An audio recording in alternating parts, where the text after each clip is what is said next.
Welcome to Meet the Game Changers. I'm Rev Kev, and this is the space where we introduce you to extraordinary people making a difference in our world.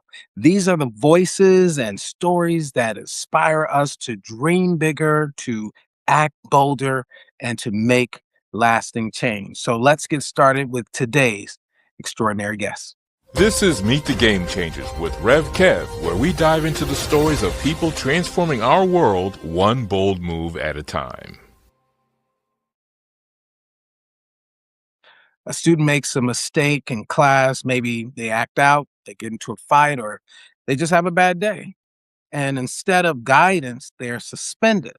Instead of support, they're pushed out. One punishment leads to another, and before long, school is no longer a place of learning, it's a pipeline for something far worse.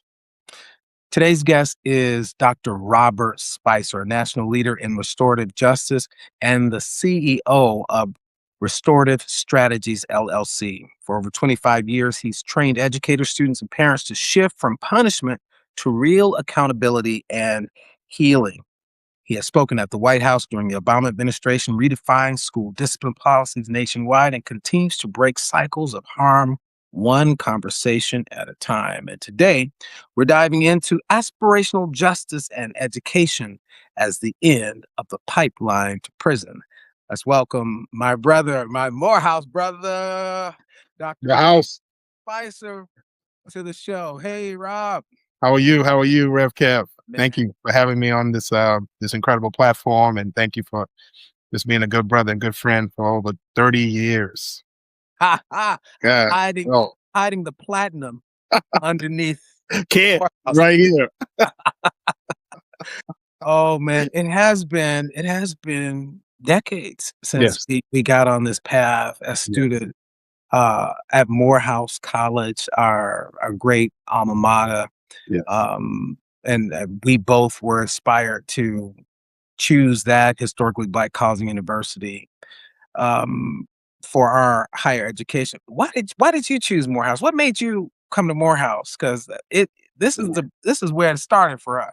It's an interesting story. So I got on a college tour. I lived at the time in New York, Hempstead, Long Island, and got on this college tour, and we visited a variety of different schools.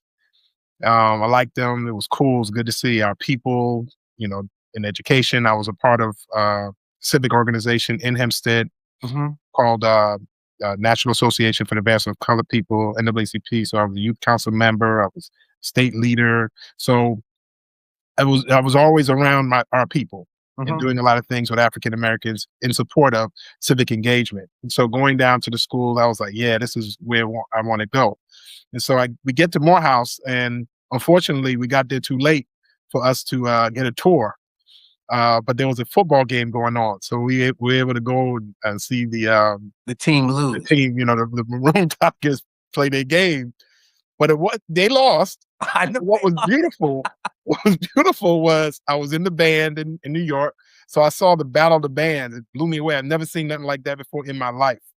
I Right. saw trombones battling other trombones, Yeah. trumpets battling other trumpets. There was a gentleman by the name of Fred, and Fred, from the JB. So they kept saying, "Come on, Fred, play the trombone." He'd Yeah. get up Yeah. there and hit them solos, and then the women, the brothers. It was just such a beautiful environment, and I said, "I have to come here." Mhm. Little did I know that this was going to be a place where I was going to meet incredible young men, leaders of all walks of life in their own right, and then to find out that one of the greatest graduates of the school, Reverend Dr. Martin Luther King, walked these very halls. I was blown away because I looked up to him, having been a part of NAACP, and it was like, oh my gosh, he went here. So, like I told you, they didn't give us a tour, but just getting um, The that spirit. experience, that The that spirit. HBCU experience of being at a game and seeing the love.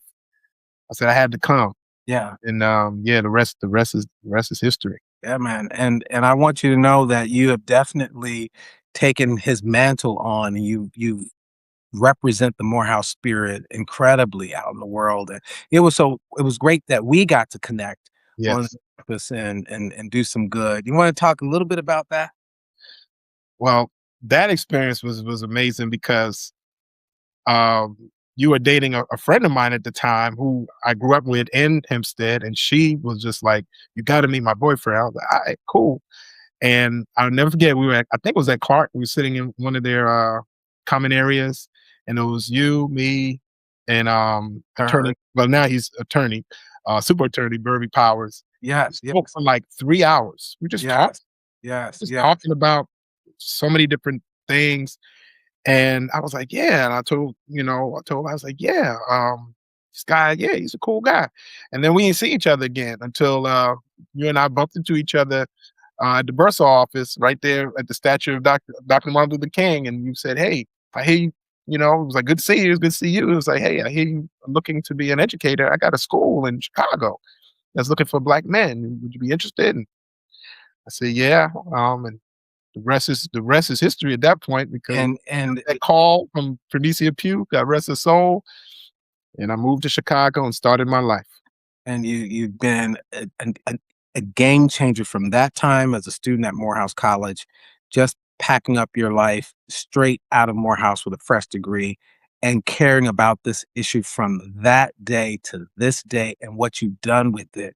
It's why we're here today. Well, So well, well. That amazing.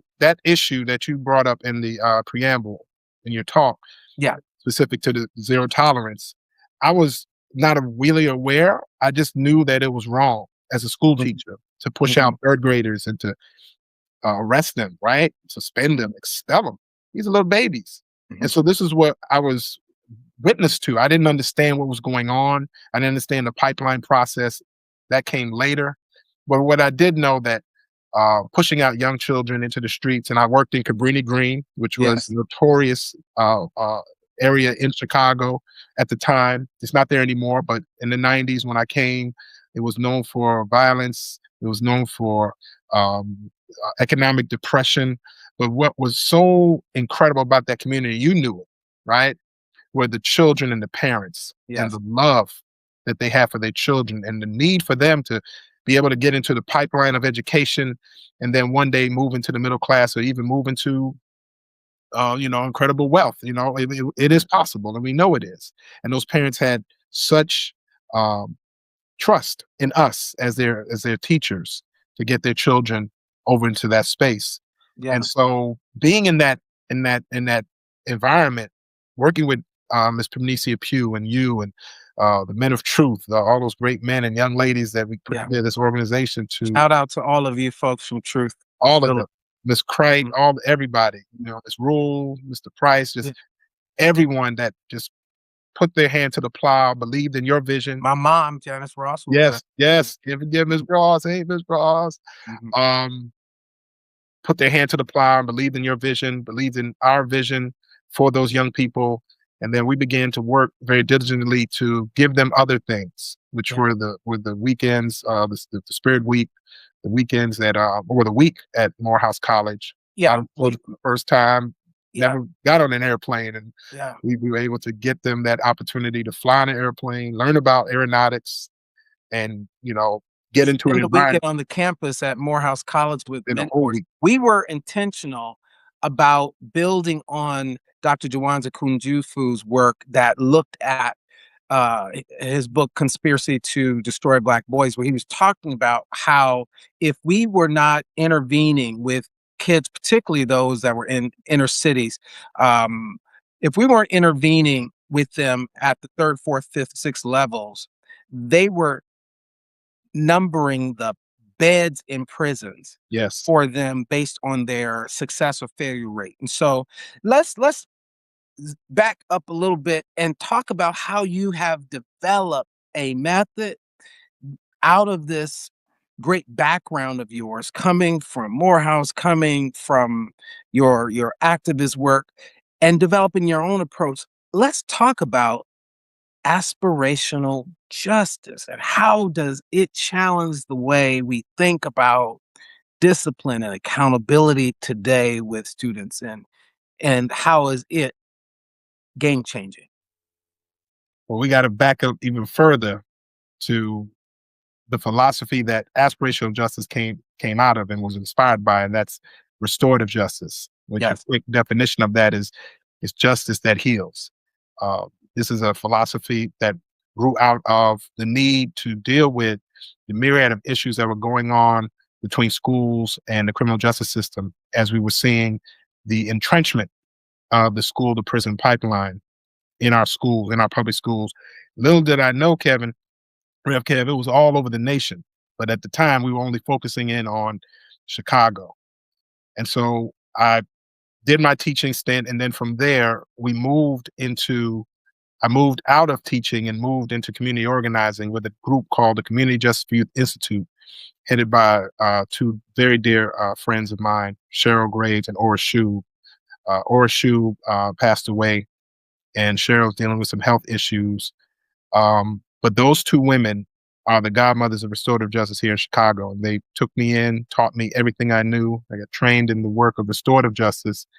And then Rev Kev, I was able to go back into the schools and work at Christian Finger High School under the leadership of Principal Liz Dozier.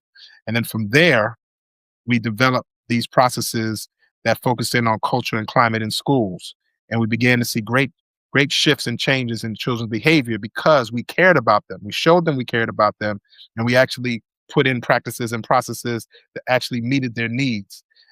Zero tolerance was a philosophy that looks at children's behavior being something that should be a deterrent. And the way that we deter their behavior is by using these draconian practices of suspension, expulsion, arrest. And when you think about a high school student being suspended 10 days out of school, they failed that semester.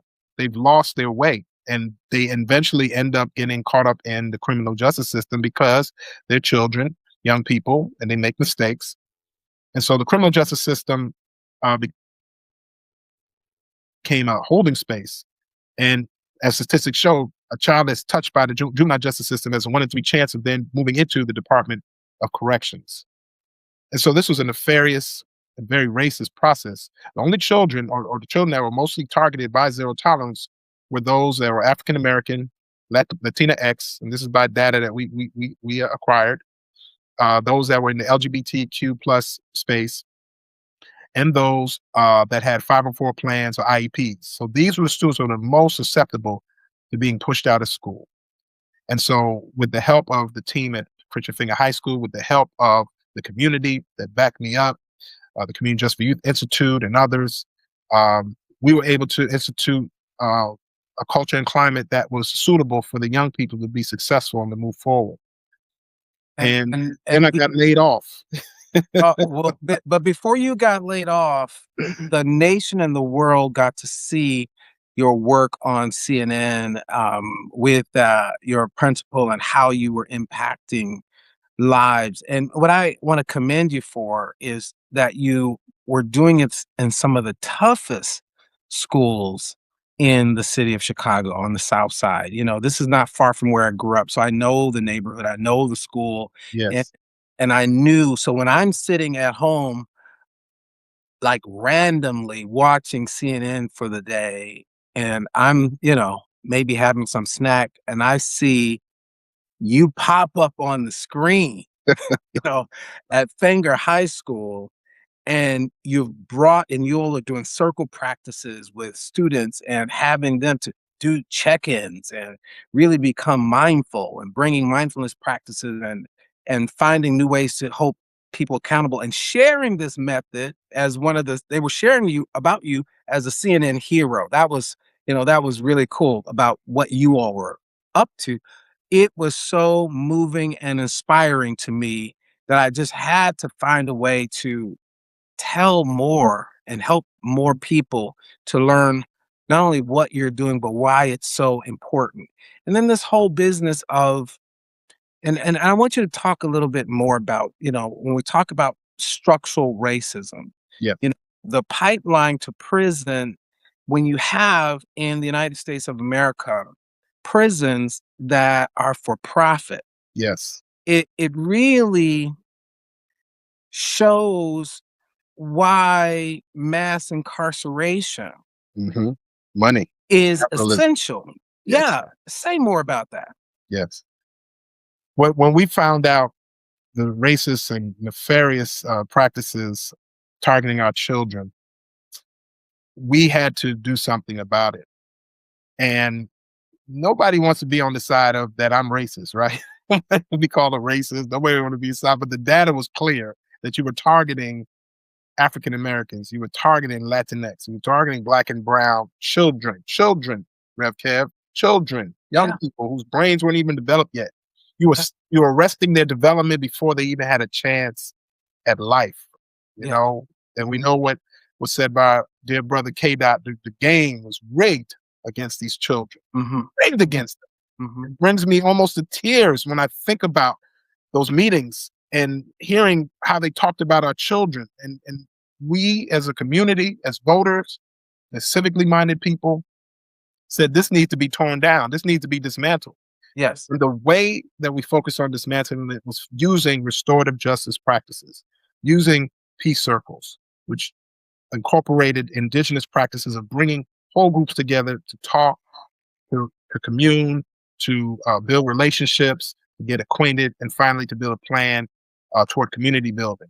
We Yeah. began to train the children, the young people, to actually hold these spaces in my office with me there to support them and give them the opportunity to see how this can be something that can be transferred into the work that you're doing in the communities, to be a peace builder yourself, so that you don't have to wait till something happened for us to respond to it and to react to it. I was tired of that. I was tired of reacting to everything.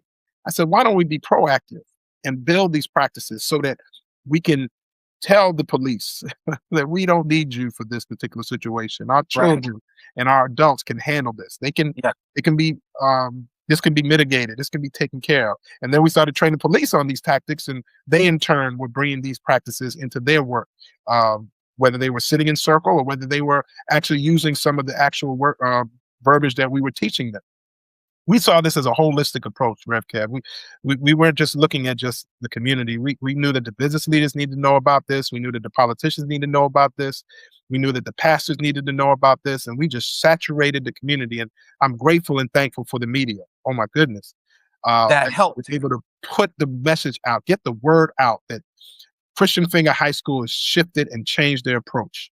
And when that word came out, and that we were given that wide platform, then we saw that this was not just something that was going on in Chicago, right? This was not just something going on in your community of Rosen that nurtured you and grew you up to who you are today, but this was going on nationally, all over the United States. And so that's how I was chosen to go to the White House and speak to uh, school districts all across the world, because the United States has places in Guam, they have places in the Samoas, they have places in Hawaii. And so these are people that are a part of America, but they're all over the world, and they too had zero tolerance issues that were going on in their schools with their indigenous communities or their Black and Brown communities. So we just have to put a stop to this. We have to put a stop to this behavior. We have to put in politicians and policies that are going to be restorative as opposed to punitive. We have Yeah. to teach our community these practices, because I'm tired of hearing gunshots and people getting shot and killed in my city. And this is my city of Chicago, where I'm based. Yes. And I love, and I'm going to hold on to the city as long as they'll hold on to me. It's Hey, cold today too, he but I'm needs you there. He needs you there on the ground. I'm holding on to Chicago, but it hurts me every day to look at the news and see Yeah. what's going on. And it's time out for us to just kick this down the road, kick this to Yeah. another administration, or kick this to another generation. We are the game changers now. Yeah. We Yes. have to now go forth and teach our children. And that's been my focus. That's been my mission. And it's been my pleasure to do it with you and do it with so many others all across the United States and the world. You wrote a book that is your particular take on restorative justice, a method called aspirational justice. Yes. Talk. So now that we have a foundation and an understanding that, restorative justice is about, you know, bringing indigenous practices and humanizing the situation, the individuals involved. They're not widgets to be fed into a pipeline in order to uh, create more profits for these privatized prisons, but that we are talking about human lives, and we want a developmental approach that can incorporate the entire community. So we got this foundation, but you came up with your own take on it. Yeah. Say say more about your important work, and it was great having you talk about it at Harvard as well. And again, thank you for having me come and speak with the great men and women there, the great Harvard University. What a beautiful time it was to be at the Divinity School with you. What an honor. And so I Yeah, thank you for that. yeah. Um, Say more about it. Aspirational justice came out of a question, Rev Kev, and the question was, what are we restoring our children to? Mm, We do all this great work of circles and restorative justice, and it's great. We're getting these children and we're getting these adults to really buy into this great thing. But then when they go out the school doors, what are we restoring them to? And so I began to look at our community, look at our nation, look at our world, and I began to think very deeply about that question that was asked of me by an administrator at Syracuse, New York. And then George Floyd happened, and we were locked down due to COVID. So we had the double pandemic of racial injustice and COVID. And here in this very office, with tears in my eyes, I began to use my pen, as Reverend Dr. Otis Moss III told us when we had the uprising during Rodney King. Moss, man, or not violent, we don't riot. We use our pens, we use our minds to make change. I was inspired by that then, and so I began to put my pen to the paper and began to write down what I felt was a construct. What I knew that our nation needed was a construct to begin to bring healing and reconciliation once and for all for the racial injustices that we've been suffering. And so I developed Aspirational Justice and wrote the book, Aspirational Justice, A Pathway Toward Healing and Reconciliation. And the focus was to begin to heal and begin to move away from using these punitive measures toward African Americans.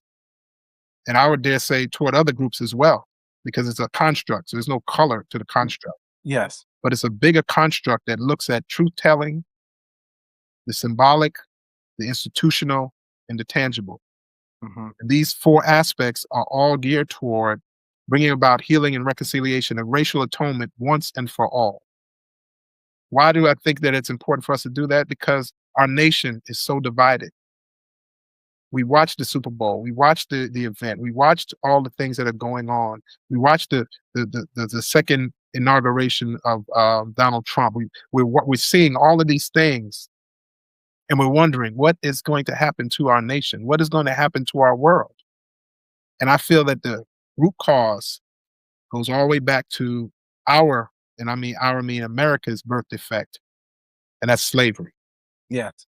And I feel that our nation has never truly healed from the vestiges of slavery. It's only evolved from slavery to the nadir, the dark time after Abraham Lincoln was killed and Andrew Johnson became president, and the taking back of the 40 acres and a mule, and the lynchings and all of the things that we had to suffer, segregation and all the things that we had to suffer.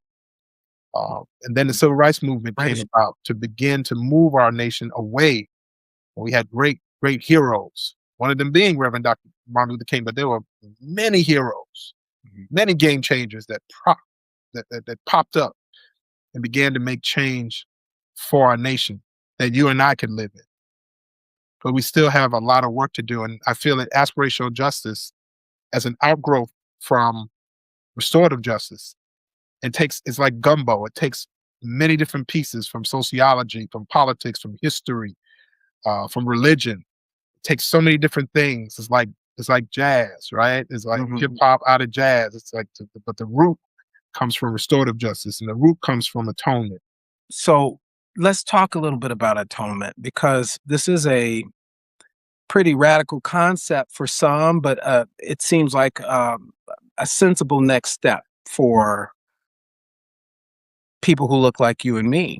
And when we're thinking about making repair for the histories that have been oppressive and violent and destructive to our communities, how do we bring people along to imagine what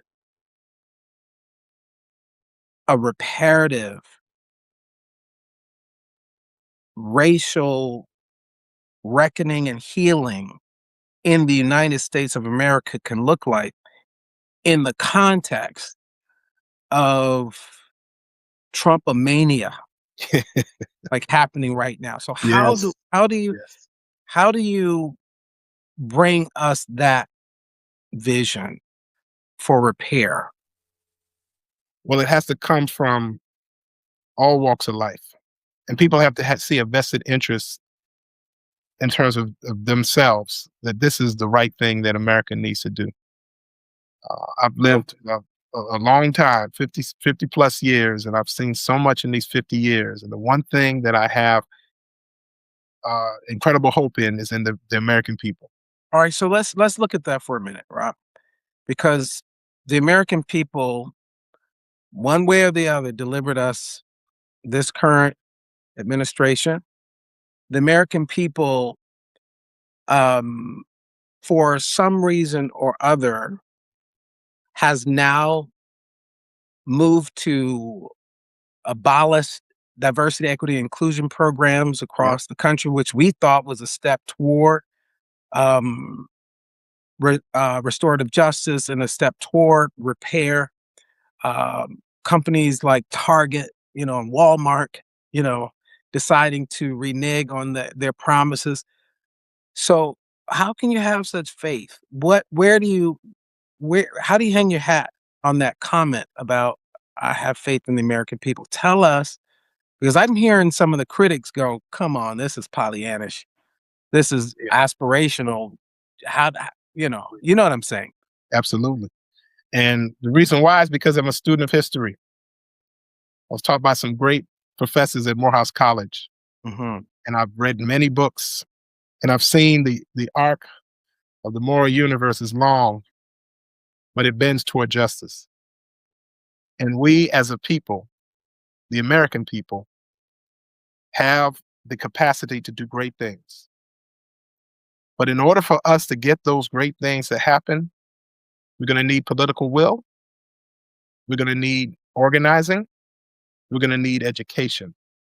We're going to need a lot of boots on the ground and souls to the polls.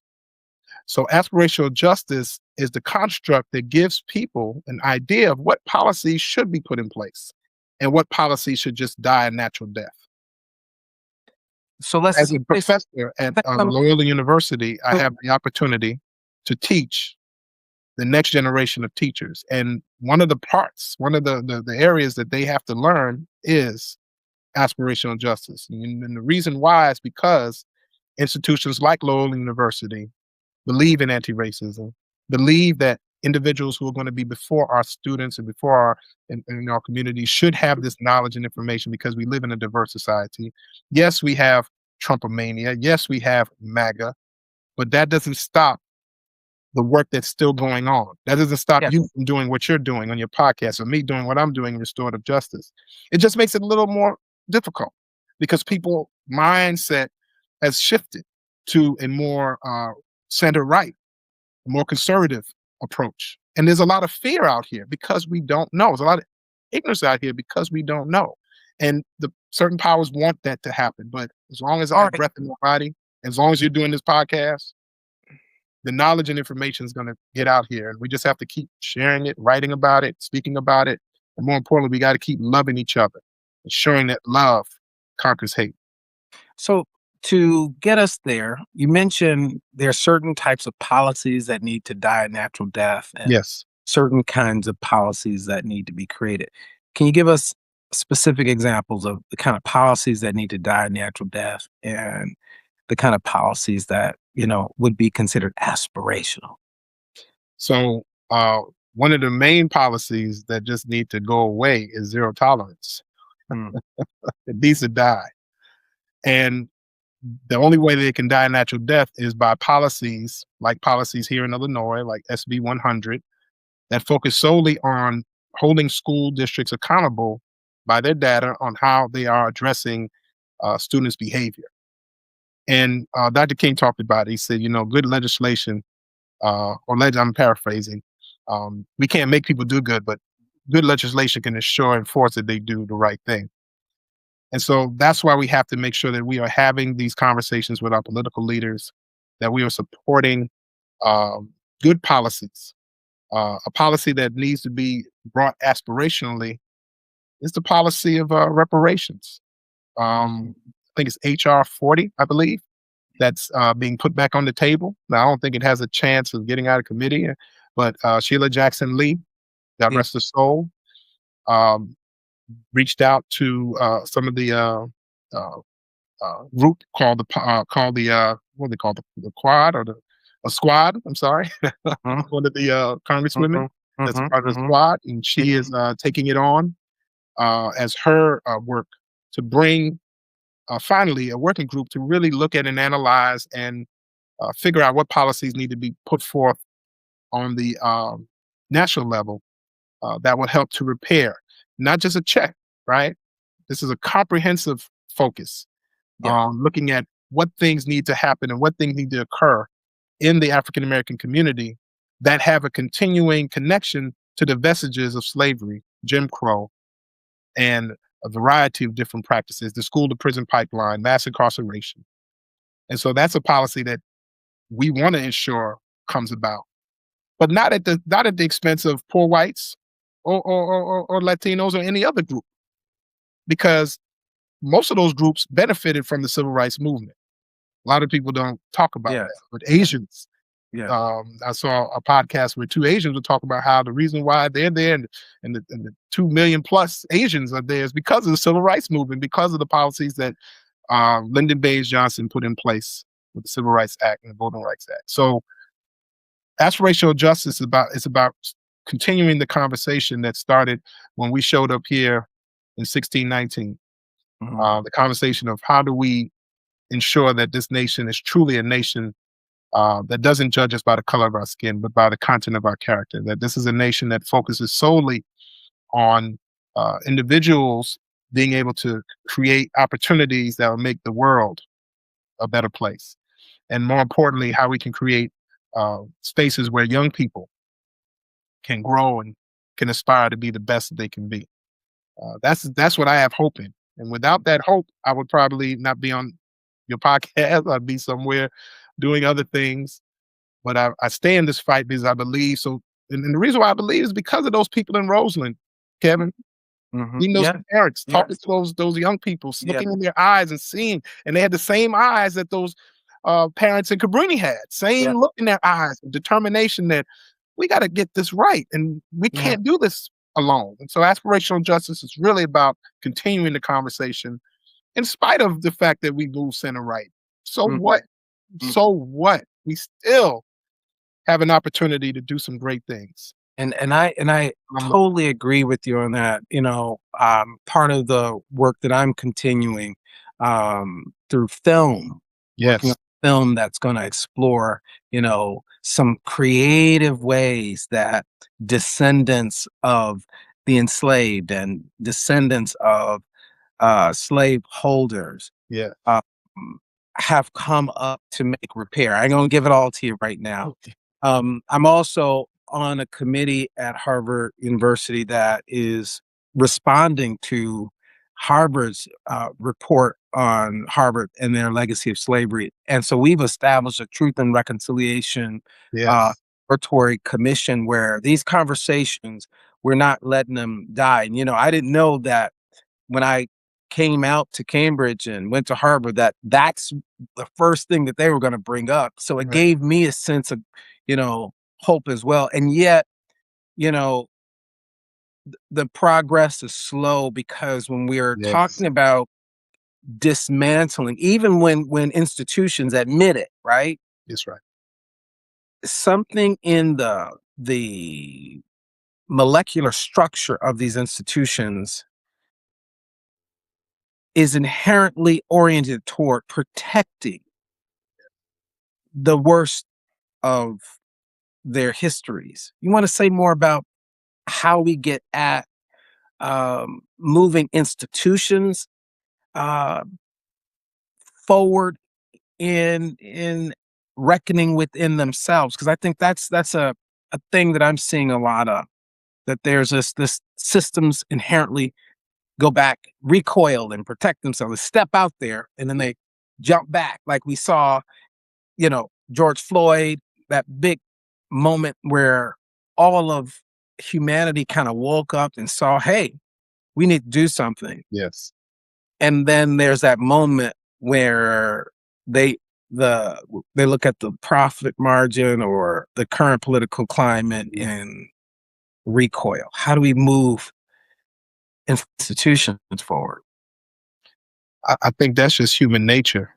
I think that's just people and their Mhm, emotions. And I think a lot of it is based in shame, based in guilt. mhm, I know I've seen that when we've done circles with mhm. groups, and we've seen their protection sometimes of the offender because that's their family member at the Yeah, expense of the person that they harm. yeah, yeah. Happens so much. I see it so much in my community, so much in my family, my own family, and we also see it in the world. And so, as Harvard is doing it, I'm so proud of Harvard. I'm so proud of you, Kevin, that you're a part of this committee. It has to be a top down, bottom up approach to shifting institutions. And we have to know that this shift is going to take some time. And so, it's important that we have the young people with their energy and their vigor and their hopefulness to be a part of that process. The top down is going to be from the president that the trustees select, of course. Mhm. And so it's making sure that the trustees are aware of anti-racism or aware of aspirational justice or are a part of the work that's going on where it's, putting a mirror to our institution and then in selecting a leader that Mhm. reflects that out, not only within their community, but also out into the world. So that's the top down. And then the bottom up is going to be the faculty, you, the children, I mean, excuse me, the young adults that are a part of Harvard or a part of any institution, continuing to push the the administration and the leaders at the top to aspirational justice. Because if you don't push them, power concedes nothing without the man. It never has and never will. Frederick Douglass. So the push has to continue, Mhm, but it has to be done in care. It has to be done with a level of understanding human nature. That mhm, there's going to be mhm, retractions, and Donald Trump is a reflection of that. Is a reflection of a retraction. That the mhm, nation is afraid that in 2030, the Europeans, the whites that are here, will be the minority. mhm, This country will be predominantly African, well, Latino and African American, and of course Asian, and mhm, they will be a minority, and that's fear. That's there's people are afraid. mhm, What does that mean, right? mhm. And nobody's talking about this. They're just reacting to it. And they're like, well, let's put our guy in, and this guy can stop some of these things from happening because we're afraid. And we know that people use fear as a tactic to control. Yeah. And we have to move into faith. We have to move into possibilities. We have to move into aspiration. We have to move into restoration. Well, let's move into that in this We have to conversation, do that. related to what you're doing. So you're leading a 3-year initiative in the Hempstead Unified Public Schools, training teachers and students and parents. Why is it critical to then involve the entire communities in this work? You're talking about pushing from the bottom up instead of just Yes. focusing on schools. And proud of what you're doing there. Say more about that and Well, first of all, I have to say that it's full circle for me to be back in the very community that helped to raise me and nurture me in the 80s. That's number one. Number two, that community has changed. It's not predominantly African American or Afro Caribbean, but it's mostly Latinos that are there in that district. mm, And this grant called RevCos is really focused in on three specific areas. One, teaching the students and the staff and the faculty social emotional learning, which incorporates restorative justice. Two, training the parents so that they in turn can use these practices to support reduction in violence and reduction in students' lack of achievement. And three, and I'll tell you this is the most important, Kevin, to institutionalize and operationalize these practices. So after this grant is over, Hempstead becomes a restorative school district. That by far is the work and why I'm there for a number of years. And we'll continue to work with that school district to ensure that number three happens. Because what often happens, Kevin, with grants, the grants run out, Yeah. the leader leaves or the consultant leaves or the vendor leaves. And here comes the retraction, Kevin. Here it comes. Here comes the retraction. We're going back to the way that we are comfortable with, which may not be good for children and parents. So Mhm. how do I operationalize and concretize and to institutionalize this practice is by uh, training heavily leaders, members of the community, parents, school board members, young people, just train so that no matter where you go in that community, they're talking restorative justice. They're living restorative justice. They're putting policies in place in their student code of conduct that's focused in on restorative justice and social emotional learning because they know one is evidence based and it works, but two is the right thing to do for children and parents because zero tolerance doesn't work. The statistics show that all the suspension, expulsion, and arrest that we've done has not raised test scores. Remember, that's the bread and butter for schools and communities is looking at the data to see if if this is helping young people learn how to read, write, and do arithmetic. Is that's what keeps school viable and keep them off of their list that where they can be taken over by the state. And so zero tolerance doesn't work. It doesn't focus on that. So we have to now focus in on building these social skills, these soft skills within our young people, and doing it with care, doing it with expertise, but more importantly, doing it with a foresight of the future Mhm. because AI is here Mm. and AI is about to do some very dramatic changes in our society. But what will never change is human beings and how human beings are supposed to approach ideas, approach situations, approach each other. And so my question is in the 21st century, how do we want to be? Do we want to teach our children to be punitive, or do we want to teach our children to be restorative? Do we want to teach our children to be apathetic, or do we want to teach our children to be aspirational? What future we want to teach or we want to have determines how we treat our children, Rev Kev, and All right, so that's my work. That's my let work. I can see it, and I'm so proud. I wanna just ask you one more question. It's about to wrap up here, but let me just ask, let's take it out of the classroom now, we wanna take it home. We wanna work it with everyday people, parents Yes. and community. How can they put these practices to work?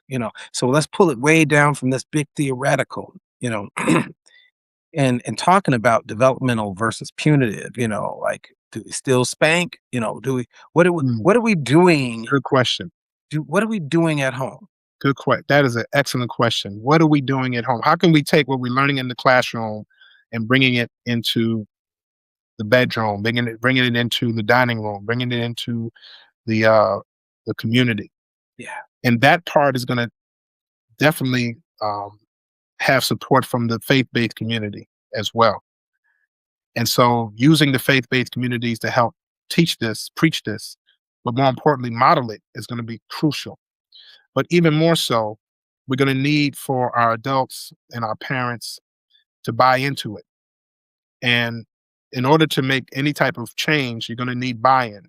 But the way to get the buy-in is we have to show up. We have to show up and model it. That's what I had to do in Roseland because they wanted us to be punitive. So I remember some of the parents in Cabrini would give me permission to whoop the children. And I just like you can whoop the kid. Listen, let's no wait. Let's back keeping it 1,000, keeping it Come 1,000 on. all the way through high school in Chicago Public School. Yes.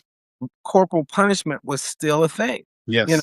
I mean, and of course, the communities that we grew up in that Roseland community, anybody who was a part of the community had the right to correct. And I'm not advocating for violence, but Yes. how do we have it play out in community where communities members are not afraid, right? Yes. Because nowadays, if a parent or a neighbor reached out and talked to a parent, a kid about some of their wayward behavior, it might end in a violent transaction. So what do we do, you know, uh, Four to things. yeah. Four things I want to leave with your guest. Mhm, And this is how we build relationships. mhm, First, we have to get acquainted with the people in our neighborhood, our children. We have to know their names. They're not little girl, little boy, or that person over there wearing the red hat, but we get to know their names. That's the gateway to get to know someone. Number two, we have to build trust. And the way we build trust is by telling our story, telling our journey, both sides, telling how we got here, and why we're here and what our purpose is. Number three, we have to make a decision through consensus. We have to build a way in which how we want to operate. So, you know, I know you're young, so I know you like loud music, but I'm older, and that kind of harmony. Can we, can we meet it in the middle? And of course, if I built that relationship, I built that trust, I'll be willing to. But if I haven't, then it'll just be no, right? And then here comes the conflict. And then finally, we have to create a plan. We have to build community. And those four aspects is what I've used, even in my own household with my own four children who I've never spanked, not once. And I have two adult children, two graduated from college, and I have two adult twins, and they're about to graduate or they're moving through matriculating through college. But I've never one time, and they're all doing great. So I had to model it for myself in order to show my counterparts, my age group, that yeah, we came up in that environment of being using spankings, right? We came up with that, but I never liked it when it was happening to me, and I felt like, let me see if I can use another technique, another way. And that technique that was given to me, Rev Kev, was restorative justice. And I raised my children in that, and they are thriving. So it is possible. That doesn't mean we didn't punish. That didn't mean we didn't use discipline that taught, of course. That didn't mean we didn't raise our voice. That didn't mean we didn't get angry because we're human. But it does mean that when we did it with a basis of love. Boy, that's a whole show unto itself. Like restorative justice for parents, Yes. aspirational justice for parents. That's another book. And speaking of it, aspirational justice for parents of teenagers. Okay, and I want the first copy off the press. Right, I'm working Yes, with sir. that. It's possible. It's possible. It's not easy, but it's possible. Really, because what I feel as one, this generation has a way of doing things that are sort of unimaginable in terms of the ways in which they engage with adults and elders and all of that. And we are a non-spanking parents also, even in our kind of uncoupled status. We still have chosen not to spank the children. Right. But I do feel the ancestors wanting to break through. Say, you're not gonna do it, I got it. Well, the one thing that I know that is tried and true is building relationships with your children. Yeah. And what they had that we didn't have was information at their fingertips. We only had a limited amount of information that was there for us. These children have the world. They're global. And so they're a little more sophisticated and a little more they're different. They're different than us coming up. But what I know to be true and that will always be is that children want to be taught, children want to be loved, and children need boundaries and want boundaries because that also shows love. And sometimes they're upset about it and they, stamp her off or whatever. Yeah, go ahead because you're emotional. You have emotions, fine. But at the end of the day, we're going to circle back and we're going to have a conversation based on the four things that I talked about: getting acquainted, building trust, making a decision on how we should move forward, and finally, let's make a plan. I'm gonna schedule an appointment with you to help me right now because I've got two teenage daughters and a son who's about to turn 13. And I Yes. really, I'm really that dad, and I'm trying to bridge the best of my culture, and Yes. what I understand to be culturally relevant and important because I know the world that I am sending these Yes. um, African, Puerto Rican kids out into, Yeah. right? So that world. So there's the protective side, but there's the side that I struggle with, particularly on the teen side of really connecting relationally and trying to relate to where they are. So I'm going to book some time with you because Absolutely. I want to put this to practice myself. I want to ask you one question as we close this time, and it's been really good. Thank you. Really good. And I might put you on the spot for something before we in. How do you stay motivated? What do you turn to keep yourself committed when it's hard and it's tough and there are recoils and setbacks? How do you stay motivated personally? My faith, my family, and my understanding that I only have a finite amount of time left on this planet. And so that motivates me every day when I get up to do my very best and to not let the world and all of its myriad of issues overwhelm me to the point where mentally I'm I'm stunted. And so I do a lot of reading. I do a lot of writing. I love to listen to music. I love to play with my Give dog. me a couple songs on your playlist, like your Man, Stay Pumped playlist. Just a well, well, couple pieces. well, right now I'm listening to a lot of Blue Note jazz, a lot of Coltrane, a Mhm. lot of Miles, Mhm. definitely '90s hip hop. So Pete Rock, CL Smooth. Mhm. Mhm. Listen to a few other artists of that ilk, Nas. Um, and I try to also make sure that I stay in the disciplines of prayer, I Mhm. exercise, uh, take care of my, my comorbidities as they've propped up on me. I have a pressure, diabetes. I have an incredible medical team that keeps make sure that I'm fine and that I'm keeping everything and managing everything correctly. And so I'm grateful for that. But my wife, Chandra, has been just such a godsend and such a blessing to me.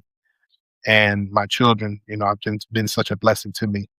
But definitely having some me time, some play time, Mhm. to do things that I like to do in terms of play, go to the comic book store and just get lost in the comic books, or Ah, go to the library and read different books and stuff, or hang out with my Mason brothers uh, here in Oak Lawn yeah. that I've moving up through the process, and they're great men. All these things to be able to keep my saw sharpened, and Wow. also doing fun stuff like this with people that I care about and love, like you. Yeah, man. Also keeps me mentally. That's good. So the self care is so important. I love that we've got a nice little gumbo of things that you can use, including that soundtrack, and you're surrounding yourself with your people and hobbies and all of those things because you know we didn't get an opportunity to kind of uh, deconstruct the humanity of a Dr. King. Like, how did he get down when he wasn't, at the press conference or at the march? And so I'm happy that you're, uh, here to bring some of that to our attention. Um, we're going to close our program, and I'm just going to hum a little bit of this or sing a little bit of this as we close in honor of our great uh, undergraduate alma mater. There you go. We be soldier Be find each so together, on the other, learn two ties more brother. brotherly. Holy Holy Spirit, Spirit, Holy Holy Spirit, Spirit, make make us us steadfast on this as truth. To our more moral house and and her ideals, ideals and in and all all things things that we we do. do. All right, brother. Tell folks how they can keep in touch with you, man. My website, www.restorativestrategies.expert. You can also reach me through my other website, Aspirational Justice, www.aspirationaljustice.com. Um, Coming out with a book. I'm gonna be in a compilation called Restorative Justice Up Close, first person accounts of an approach that works, coming out next year with New Press. Um, and so I'm really excited, edited by a dear friend of mine, Miss Sally Wolf. And yeah, just reach out to me. You can find me on Instagram, Dr. Reverend Dr. Robert Spicer, I believe is my handle. And Facebook, of course, you can find me on Facebook, Robert Spicer. Thank you so much, Brother Robert, for being on the show. And we will make sure that people see those handles as well. It's been such one of the great joys of my life to follow your career. And I know that wherever you are, you're representing our alma mater well, you're representing our people well, and you are representing aspirational justice well. So proud. Thanks for being with us. Thank you. Thank you for having us. And thank you all for tuning in to Meet the Game Changers. Justice isn't just about punishment, it's about healing, accountability, and creating systems that uplift rather than exclude. Keep learning, keep advocating, and keep being the game changer you were born to be. We'll see you next time. This is Meet the Game Changers with Rev Kev, where we dive into the stories of people transforming our world one bold move at a time.